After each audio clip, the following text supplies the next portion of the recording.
The twin suns of Ahch-To dipped slowly below the horizon, painting the sky in hues of orange and violet.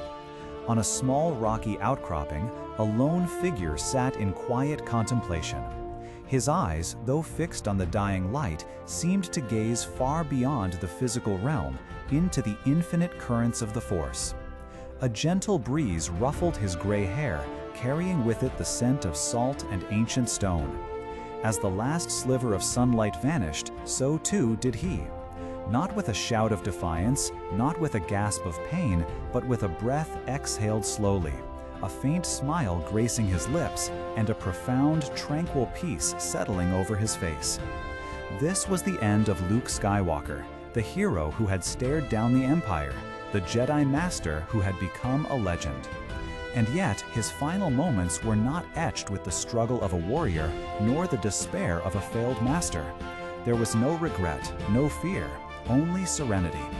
This peaceful transition, becoming one with the cosmic force, stood in stark and powerful contrast to the often violent and tragic ends met by so many other great Jedi throughout history. It was, in essence, Luke's final and perhaps greatest triumph, a testament to the true balance he had finally found, not just in the Force, but deep within himself. To truly appreciate the significance of this moment, we must journey back through the winding path of Luke's life, especially the period leading up to his ultimate act of sacrifice. Following his painful failure with Ben Solo, his nephew, Luke retreated into self-imposed exile on Ahch-To. He was a man burdened by the weight of a legacy he felt he had shattered, a Jedi Order he believed he had inadvertently doomed. He was cynical, disillusioned, carrying the scars of a perceived defeat.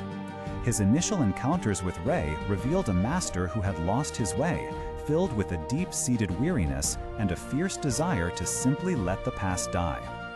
This was a Luke Skywalker grappling with profound failure, a common human experience, albeit on a galactic scale. He had tried, he had fallen short, and he had retreated. Yet it was in this very isolation, this quiet confrontation with his own perceived shortcomings, that the seeds of his ultimate peace began to sprout. Through his interactions with Rey, with the ghostly guidance of Yoda, Luke was forced to look inward, to confront his mistakes, not as definitive failures, but as stepping stones to wisdom.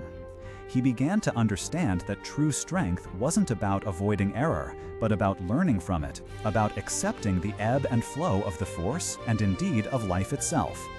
He stopped running from his past and slowly began to embrace it. This internal journey culminated in his decision to act, to answer the call of a galaxy in peril one last time. He knew he couldn't physically be on Crait to fight the First Order's overwhelming might, but he could be there in spirit, in legend, and in the Force. His astral projection, a feat of immense power and concentration, was not an act of aggression, but a masterclass in deflection, a final lesson in what it truly meant to be a Jedi. He bought the desperate resistance time, he gave them hope, and he reminded Kylo Ren of the hero he once revered. He faced his former apprentice not with a weapon, but with calm words and a quiet strength that transcended physical combat.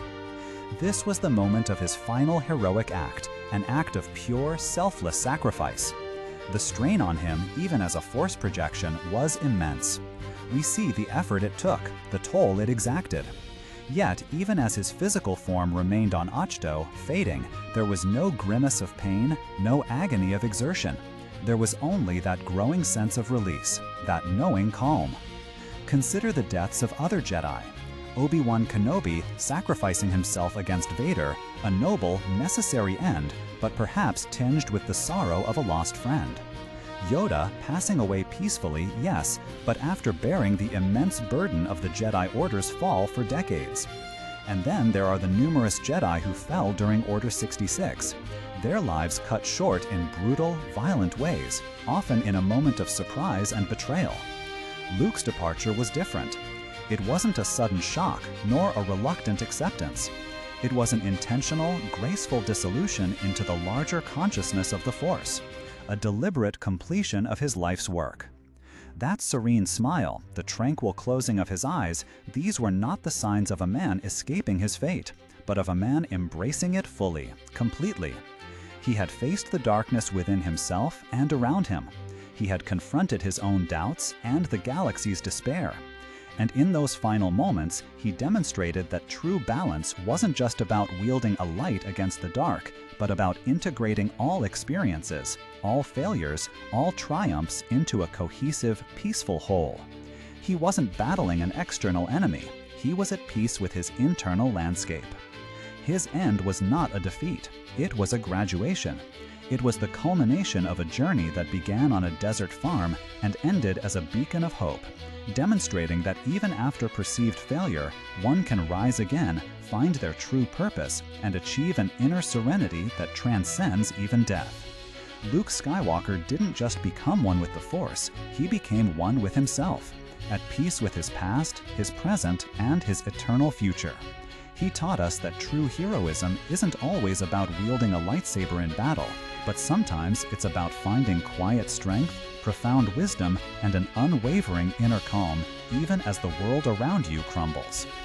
We'd love to hear your thoughts on Luke's final moments. What did his serene passing mean to you? Share your reflections in the comments below. And if you found this exploration thought-provoking, please consider liking this video and subscribing for more journeys into the profound stories that shape our imagination. Until next time, may the Force be with you.